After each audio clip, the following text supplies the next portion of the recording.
¿Qué tal, amigas, amigos, amigues? Bienvenidos a Galileo, su programa favorito sobre ciencia, ciencia y más ciencia aquí en Estudio B de Sin embargo al aire. Yo soy Manuel González Vargas y como cada viernes le damos la bienvenida. Hoy vamos a tener un programa muy especial porque vamos a hablar de un trabajo realizado por científicos mexicanos en territorio mexicano. Se trata del Biobanco Mexicano, que es la más completa base de datos genéticos del país hasta ahora. Bienvenidos.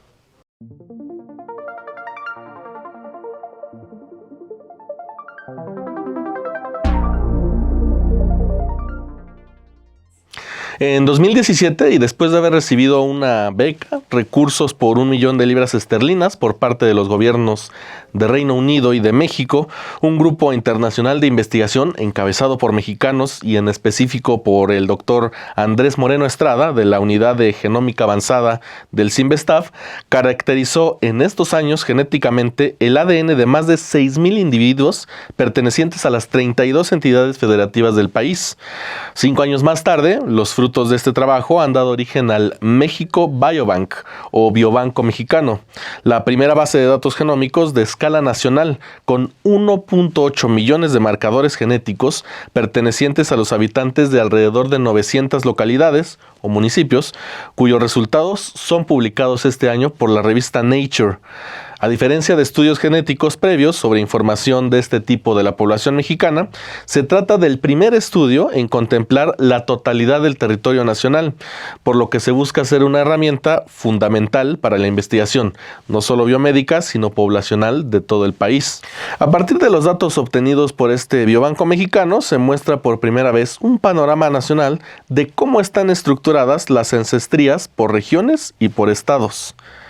Por eso, este viernes tenemos como invitado precisamente al doctor Andrés Moreno Estrada, quien encabezó este proyecto.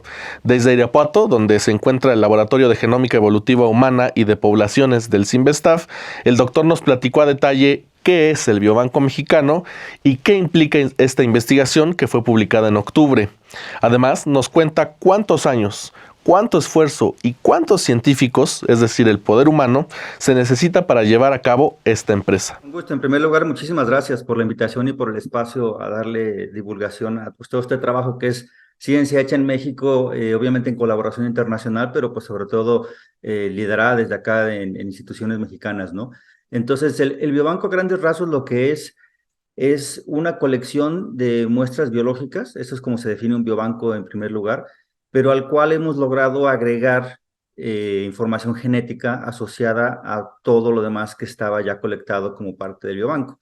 Es decir, esta colección de muestras es realmente mérito de la Secretaría de Salud desde que el doctor Jaime Sepúlveda hizo el diseño de la INSANUD en el año 2000. Recordemos que el Instituto Nacional de Salud Pública viene realizando estas encuestas de salud periódicamente, y entonces en particular en la del año 2000 hubo un mayor presupuesto para colectar un número mayor de muestras a lo largo de todo el país, lo cual se traduce en mayor representatividad geográfica, ¿no? Si tú tienes más individuos que donan una muestra en más municipios de todo el país, pues logras tener una submuestra que representa mejor la población a nivel nacional, ¿no? Entonces, así es como nace el Biobanco, en realidad como una colección de muestras biológicas. Fueron muestras de sangre, en donde también se levantó una encuesta demográfica con antecedentes también de salud, etcétera, y además se hicieron mediciones bioquímicas de las muestras de sangre. Por lo tanto tenemos también una serie de lo que llamamos fenotipos, que son características que van más allá de la genética, es decir, mediciones en sangre como colesterol, triglicéridos, azúcar, etcétera, ¿no? Y entonces a todo eso agregamos el perfil genético de, en este caso, más de 6,000 personas de todo el país, que, como insisto, es solo una pequeña porción del biobanco general, que tiene más de 40,000 muestras de todo el país, ¿no? El doctor del CIMBESTAF también nos cuenta qué resultados encontraron con este Biobanco Mexicano y por qué es un proyecto importante para la ciencia mexicana. Además, ¿qué es lo que resalta de esta primera, llamámosle, fotografía genética que tiene una resolución, es decir, una amplitud de este tamaño? Un spoiler, México, como ya intuíamos, es un país altamente diverso. Bueno, yo diría que lo primero que nos dimos cuenta, incluso antes de entrar en los resultados científicos, yo creo que es importante mencionar que lo primero que nos dimos cuenta es que se puede hacer en México este tipo de proyectos, ¿no? Como ya mencioné, es la unión de varias fuerzas, de varias disciplinas complementarias, de muchos equipos de varias instituciones mexicanas, y generalmente este tipo de estudios, desgraciadamente, se hacen en el extranjero, incluso con población mexicana. No me refiero a que se haga estudio de otras poblaciones, haya muchos antecedentes de proyectos sobre población mexicana, en donde desgraciadamente hemos sido, pues, sobre todo proveedores de muestras y de alguna manera la capacidad de analizar aquí tanto la generación de datos como la parte de informática pues siempre ha sido una parte que no estaba tan fortalecida y entonces la posición o la participación de los grupos en México pues se limita casi siempre a que el estudio se haga fuera, ¿no? Tanto la parte de secuenciación, el análisis y por lo tanto pues las autorías a final de cuentas principales, ¿no? No digo que no sean colaboraciones importantes y que valga la pena generar datos también, obviamente que esa parte es muy valiosa, pero pues creemos que es aún mejor un modelo en el que se puede mantener el liderazgo dentro del país porque generas mucha capacidad local, entrenamiento de estudiantes, de técnicos, se queda la tecnología, entonces aprendimos que lo podemos hacer desde acá, como ya expliqué, desde la colección de muestras, la propia, digamos, el propio resguardo y mantenimiento de un biobanco, lo cual no es trivial, también mantener 40,000 muestras durante varios años en criocámaras de nitrógeno congeladas para preservarlas precisamente para estudios futuros, tan solo esa parte es crucial, ¿no? Y no en cualquier lugar en México se tiene esa infraestructura para poderlo hacer de acá. Y a eso agregamos la capacidad de poder, aunque sea una submuestra, pero de poder analizar el ADN de muchas o miles de muestras de esa colección aquí mismo en casa con una plataforma que, gracias al financiamiento que tuvimos, pudimos hacer el genotipado, la plataforma que no existía se montó acá en el Angevio, en Guanajuato, y entonces todo eso lo aprendimos realmente sobre la marcha diciendo, pues, un proyecto de gran volumen, que no es trivial hacer 6,000, analizar 6,000 ADNs y los técnicos que generalmente pues lo vemos, ¿no? Son estudios que muchas veces la gente quiere hacer con 100, 200 muestras o incluso menos. Obviamente por la limitante de presupuesto, no es tan fácil decir, no es que no tenga muestras, es que cómo tengo presupuesto para realizar más. Entonces yo creo que todos esos ingredientes combinados nos permitieron darnos cuenta que se puede hacer desde México un estudio de este tamaño y por lo tanto los resultados fueron de igual impacto en el sentido de que fue la primera fotografía a nivel nacional con este nivel de resolución.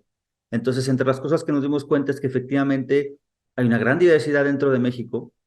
Vemos que es algo que ya hemos observado en estudios previos, pero aquí lo pudimos ver con más granularidad, digamos, al tener todos los estados de la República representados. Es el primer estudio genético en donde están absolutamente las 32 entidades federativas representadas, con cientos de muestras cada una. Dentro de esos 32 estados hay un total de 322 municipios representados y 900 localidades. Entonces, el nivel de representatividad geográfica no tiene precedentes en ningún estudio genético previamente y nos permite encontrar estas señales de mezcla genética muy específicas, ¿no? Como por ejemplo encontrar que en el norte del país hay mayor ascendencia europea, que es una tendencia que ya habíamos visto con otros estudios, pero pudimos ver cómo hay incluso lugares más específicos que tienen tal vez esa ascendencia más acentuada, así como la parte indígena más en el sur, sureste.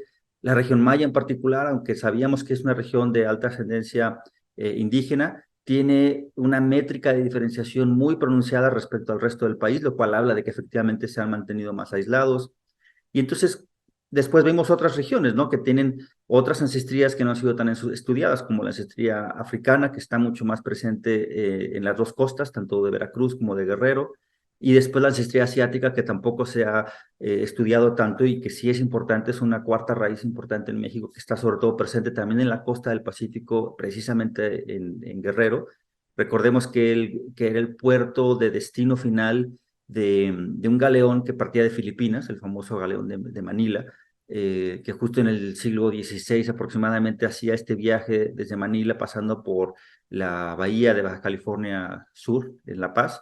De hecho, vimos que allí también hay ascendencia asiática, precisamente porque pues esta conexión comercial también se tradujo en una conexión genética, ¿no? Venían personas también de todo el sureste asiático con esa nao de China que le llamaban, y vimos entonces ahora reflejado en los genes de las personas que viven actualmente, pues esa mezcla que viene de regiones muy distantes. Entonces, toda esa riqueza que no habíamos tenido la posibilidad de mapear exactamente dónde está, pudimos verla con el biobanco, ¿no?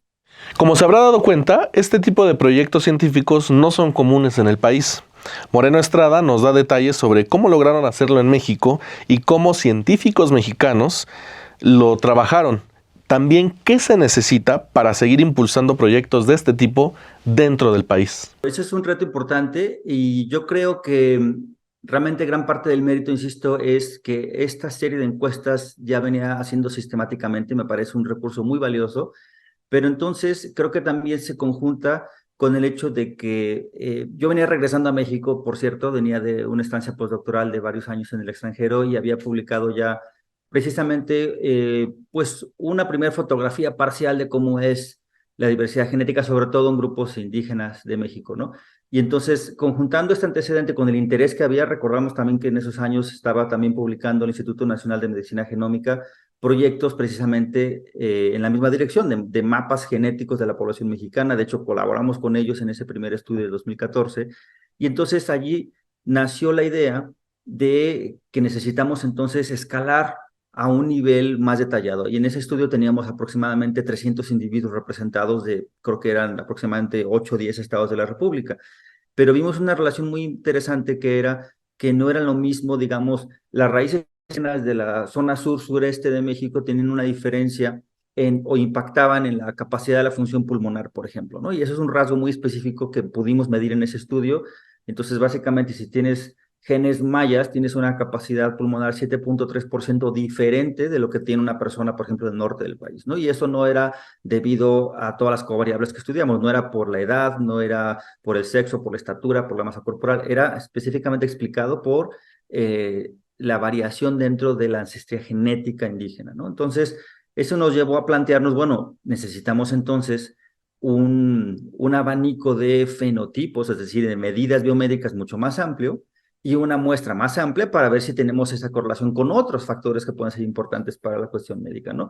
Además de la fotografía genética que por sí misma es muy interesante, ¿no? Entonces, realmente el punto de inflexión que lo permitió, porque la colección ahí estaba y nunca se había hecho ninguna caracterización a nivel de todo el genoma, yo creo que por falta, pues primero de financiamiento y segundo la capacidad también, como decía, de generar datos y de analizar datos, eso también sigue siendo una limitante, fue que entonces el punto importante que lo permitió pues fue tener un donativo, ¿no? Un donativo que en este caso fue de la Fundación Newton de Gran Bretaña junto con CONACYT, ambos aportaron el 50% del recurso, que fue en este caso de 1 millón de libras esterlinas, que si recordamos un poco el apoyo promedio que se tiene en México de un proyecto CONACYT, pues no llega ni al 1 millón de pesos, ¿no? Recientemente los famosos proyectos de frontera te dan 700,000 pesos o una cantidad similar, pero por 3 años. Entonces no alcanzas a hacer realmente con esa cantidad nada de un volumen cercano a lo que hicimos. Y creo que un proyecto de mayor apoyo, aunque se traduzca en menos proyectos, pero creo que cada uno de esos con mayor apoyo tiene más impacto. Y esto pues lo demostramos con este proyecto, ¿no?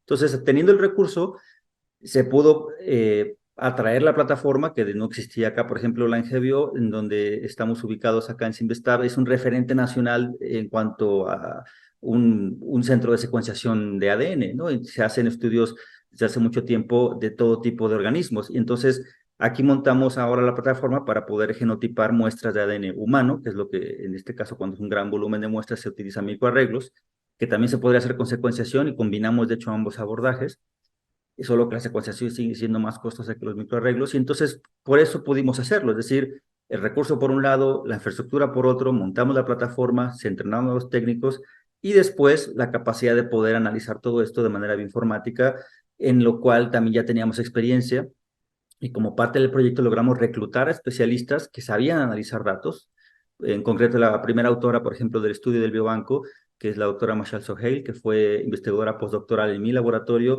fue contratada por Simvestab precisamente para traer esa capacidad de análisis bioinformático, que ella es especialista en estadística, en genética estadística y en bioinformática, y entonces gracias a eso también pudimos hacer un equipo de trabajo entrenando estudiantes, tanto aquí como en la UNAM, etcétera, y gracias a esto pudimos hacerlo todo, digamos, o mayoritariamente aquí localmente dentro de México, ¿no? Ahora, el experto nos explica qué sigue después de la publicación de este proyecto, en qué cosas van a ahondar en el Biobanco Mexicano, en qué cosas se va a diversificar este proyecto, que ya es considerado como una buena base, y las posibles relaciones que van a surgir a partir de ahora con otros países de América Latina, con los cuales se puede desarrollar sus propios biobancos. Nos contesta el doctor. Lo más obvio, como dije desde el principio, esto es una submuestra realmente de la colección que tenemos, ¿no? Y realmente el potencial es mucho mayor por dos razones. Aquí publicamos el análisis de las primeras 6,000 muestras, que intentamos conservar la representatividad de todo el país. Y entonces, por eso esas 6,000, a pesar de ser una submuestra, creo que mantienen ese nivel de representatividad nacional. Sin embargo, se puede crecer perfectamente si hay más financiamiento a que podamos analizar la colección completa de 40,000 individuos, ¿no? Y segundo, yo creo que es muy interesante poder aumentar la resolución y migrar de la plataforma de microarreglos que utilizamos a la secuenciación del genoma completo. Entonces, como dije, acá pudimos hacer una combinación de ambas, pero la mayoría de datos están en microarreglos, que básicamente la limitante es que un microarreglo es una lista predeterminada de qué variantes genéticas vas a analizar. Entonces, de un individuo tomas el ADN y se logra, digamos, mapear cuál es el genotipo que cada individuo tiene, pero en ciertas posiciones ya determinadas, porque pues no deja de ser un producto comercial ya fabricado, ¿no? Entonces te venden el microarreglo con ciertas posiciones, y si hay una variante que solo tú tienes y no está incluida en el microarreglo, no la vamos a observar porque simplemente no está incluida, ¿no? Y eso solo se observa secuenciando el genoma completo, lo cual, como dije, sigue siendo más costoso, pero yo creo que gracias al impacto de este trabajo y demostrando que se pueden hacer cosas importantes, espero que motive la posibilidad de tener financiamientos mayores que nos permitan hacer la secuenciación genética de todo el genoma, ¿no? Lo cual no tendría precedentes en el sentido de diversidad, ¿no? Hay otros biobancos que son incluso más grandes. En esta misma revista se publicó un biobanco del estudio prospectivo de la Ciudad de México, lo cual me parece un recurso fabuloso en cuanto a que tiene muchos más individuos e incluso genomas completos secuenciados. En ese caso son fracciones del genoma que son codificantes para proteínas, lo que llamamos exoma. Entonces son 140,000 individuos secuenciados para la parte codificante, y me parece que 10,000 en genoma completo. Entonces es un número mucho mayor, pero está limitado a solo 2 delegaciones de la Ciudad de México. Entonces no captura la diversidad que el Biobanco de México puede capturar con estas 40,000 muestras que yo describía, ¿no? Entonces el potencial está allí. Esperemos poder tener financiamiento aún mayor y hacer alianzas precisamente con otros biobancos a través de toda América Latina, porque creo que las metodologías que desarrollamos acá también pueden ser interesantes para otros países, ¿no? Y déjeme contarle que este trabajo del Biobanco Mexicano no solo fue publicado por la revista Nature, que es muy prestigiosa en el ámbito científico, además fue la portada de la revista en octubre. El doctor Moreno Estrada nos cuenta sobre este hecho y qué implica que México sea protagonista entre los mejores científicos del mundo.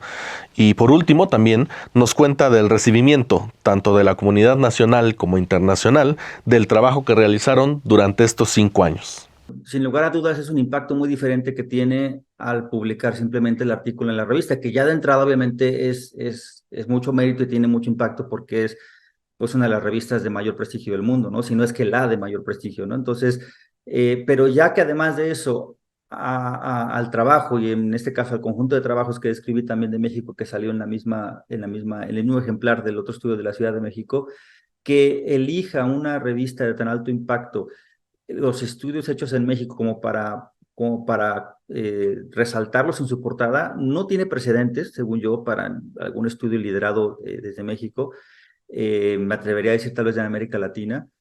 Y creo que eso es un mensaje muy importante, sobre todo para la ciencia hecha no solo en México, sino en el sur global, ¿no? Es decir, que se puede hacer ciencia de tan alta calidad a nivel mundial, sobre todo, insisto, en la parte del liderazgo local, porque en este caso en concreto del Biobanco Mexicano lo hicimos prácticamente todo desde México, y que te den un escaparate diciendo se puede hacer ciencia de alta calidad y además es relevante a nivel mundial, porque tampoco Nature lo hace por caridad. Obviamente, si no tienen suficiente calidad, pues por más que les interese apoyar al sur global, pues no lo van a poner en su portada, ¿no? Entonces, el hecho de que haya tenido ese mérito realmente creo que es un respaldo aún mayor de que lo que estamos haciendo es competitivo a nivel mundial y creo que es un mensaje de aliento también para muchos otros laboratorios a nivel mundial que están queriendo también hacer ciencia desde sus países, sobre todo con sus propias poblaciones, ¿no? Yo creo que es importante concientizar al mundo en general sobre la capacidad local que se tiene que favorecer desde las agencias financiadoras y no nada más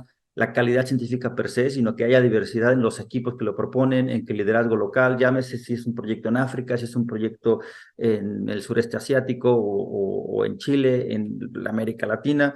Realmente creo que ahora hay más conciencia que antes en promover la capacidad local de los grupos que proponen las investigaciones, ¿no? Entonces, el hecho de que Nature haya dado la portada a la genómica mexicana me parece que habla bien de lo que se está haciendo y no necesariamente bien del apoyo que hay en México. Quiero decir que no es que se haya hecho gracias a que México apoya la ciencia, creo que lo logramos gracias a que unimos fuerzas con el poco apoyo que cada institución puede tener, pero uniéndolo pudimos hacerlo. Y entonces yo creo que tampoco hay que conformarse y decir México lo está haciendo muy bien, no requiere más apoyo. Realmente esto fue eh, una fortuna que pudimos ser apoyados en la administración previa. Incluso esto viene de una convocatoria lanzada en el 2017, cuando, repito, había un modelo diferente en donde esta convocatoria, que en particular para apoyo de propuestas binacionales entre la Gran Bretaña y México, había la decisión de apoyar pocos proyectos, pero bien financiados. Y creo que el resultado se está demostrando ahora que sí puede fructificar un apoyo de mayor volumen, ¿no? En vez de dar cientos de apoyos con una cantidad minúscula en donde el impacto no llega a ser el que se espera, ¿no? Entonces yo creo que esa parte, ojalá sea un mensaje también para las agencias financiadoras y lo que estamos haciendo es mirar hacia afuera. Si en México no hay ese convencimiento de apoyar a la ciencia local, creo que en el extranjero sí existe y el hecho de que Nature dé la portada es pues muestra de esa importancia, ¿no? Ha sido muy positivo, creo que yo tampoco me esperaba, en primer lugar no me esperaba tampoco que el trabajo fuese seleccionado por una portada, ¿no? Lo cual creo que sí fue una segunda oleada de impacto cuando salió el artículo a mediados de octubre. Creo que fue muy bien recibido, es un artículo que tiene mucha difusión, pero después, 2 semanas más tarde, que es cuando van desfasados, digamos, la versión digital y después la versión impresa, es cuando sale después y deciden darle la portada al estudio. Yo me acuerdo haber recibido incluso mensajes de personas que no tienen nada que ver a veces con el campo científico, ¿no? Y son amigos de la escuela de hace muchos años y se dan cuenta que por redes sociales circuló la noticia, ¿no? Creo que independientemente de qué tan cercana esté la gente con el tema de la genómica, reconocen que tiene un mérito el que la ciencia hecha en México haya tenido digamos, ese impacto y esa difusión a nivel de una portada de una revista, ¿no? Entonces, esa parte ayudó mucho a, creo que también motivar los ánimos de que se están haciendo cosas interesantes y también colaboraciones, ¿no? Hay otros institutos, unos que ya conocíamos, otros nuevos que se han acercado. Oye, necesitamos también unir esfuerzos o quisiéramos asesoría o consejos de cómo hacer una cosa similar. Y no solo dentro de México, también en otros países, ¿no? Estamos haciendo una alianza, de hecho, que hemos ya construido desde hace un par de años, que se llama una alianza latinoamericana de la diversidad genómica, que digamos, como nombre corto le llamamos Latin Genomes, para precisamente hacer un esfuerzo colectivo similar a lo que hicimos en el Biobanco de México, pero a nivel de toda América Latina. Entonces hemos recibido mensajes de apoyo de Costa Rica, de Colombia, de Chile, de Brasil, precisamente porque ven a México en este caso como un modelo a seguir y en el que queremos unir esfuerzos para hacer lo mismo que mencionaba, desde el sur global, una propuesta en la que se demuestre que América Latina está lista para recibir un nivel mayor de financiamiento. No podemos quedarnos atrás con otros biobancos a nivel mundial, siguen creciendo en tamaño, en financiamiento y en descubrimientos, ¿no? Como ejemplo clave tenemos el Biobanco de Gran Bretaña, el famoso UK Biobank, en donde pues tienen 500,000 de individuos secuenciados, analizados, les dan seguimiento por varios años. Es decir, es un modelo muy exitoso, pero que muy pocos países pueden permitirse y solo lo están haciendo en otros que también históricamente tienen muchos recursos, como Estados Unidos, como China, muchos lugares como Finlandia, y hay muy pocos biobancos en el sur global que tiene esta misma idea, ¿no? Entonces yo creo que aquí demostramos que un biobanco que sea más pequeño puede tener un impacto similar. De hecho, comparamos nuestros datos del biobanco mexicano con una predicción muy específica que es, por ejemplo, la predicción de riesgos poligénicos, es decir, qué tanto el ADN de varios genes puede predecir la variación en rasgos biomédicos de todos los que tenemos disponibles en el biobanco. Y utilizamos dos opciones: utilizar el biobanco de Gran Bretaña, del UK Biobank, como predictor o utilizar los datos propios de nosotros en el biobanco. Entonces vimos que la predicción es similar o incluso mejor por el biobanco mexicano, a pesar de que estás comparando a David contra Goliat, ¿no? Porque son 500,000 individuos por un lado contra 6,000. Y pues básicamente en ese partido los 6,000 lograron empatarle el partido a 500,000, básicamente, o en algunos casos hasta ganarle el partido como predictor. Eso quiere decir que la población mexicana sí merece ser estudiada para predecir sus propios rasgos genéticos y no depender de otros recursos producidos en otros países como un proxy similar de entonces para estudiar a la población mexicana, ¿no? Creo que eso demuestra que se tiene que seguir estudiando el biobanco mexicano. Le agradecemos muchísimo al doctor Andrés Moreno Estrada por participar en este programa, por darnos su opinión sobre el proyecto que encabezó de este biobanco mexicano, y también le agradecemos muchísimo a usted, al auditorio de Estudio B, a quien, sin embargo, al aire, por dejarnos sus comentarios, por dejarnos sus likes, por decirnos qué es lo que le gusta, qué es lo que no le gusta, qué es lo que querría ver en los próximos programas. Recuerde que Galileo se estrena todos los viernes a las 4 de la tarde, tiempo del centro de México. Nos puede acompañar a esa hora o lo puede ver el video en cualquier momento después de la publicación. Yo le agradezco, soy Manuel González Vargas. No se olvide suscribirse, no se olvide también, si gusta, activar la campanita para que le lleguen las notificaciones de Estudio B. Y vamos a estar aquí todos los viernes, recuerde, con Galileo, su programa favorito sobre ciencia, ciencia y más ciencia. Yo soy Manuel González Vargas, nos vemos pronto. Hasta luego.